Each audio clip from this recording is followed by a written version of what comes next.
Hello everyone. In today's video I'm going to show you how you can manage your Snapchat default emoji skin color, since some people hate spending time trying to find their emoji skin color.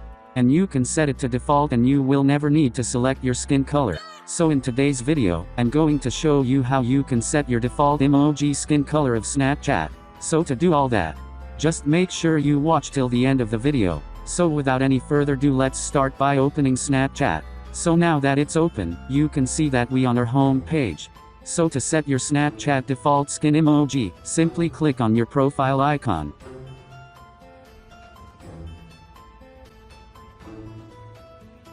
And now that it's open, you can see all these tools to work with. So this is where we are going to learn on how you can set your Snapchat default skin emoji, and the steps are quite actually simple. So simply start by opening your settings. To do that, come and then click on this upper right corner.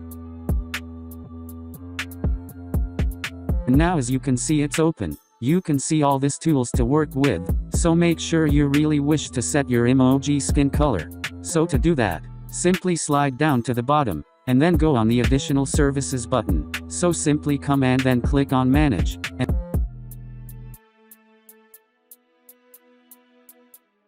And now as you can see it's open. So you can tell that we have so many tools to work with, so this is where all of it is going to be done. So simply come and then click on emoji skin. And now as you can see it's open. So as you can see we have so many emoji skins to work with, so from now on you can select the color skin you like, so any skin you choose will immediately apply. So simply click on the one you find suitable, so it will automatically apply after clicking on it. So from now you can manage your emoji skin color however you like. So that was it for today. Thanks for watching, and if you are new, make sure you subscribe.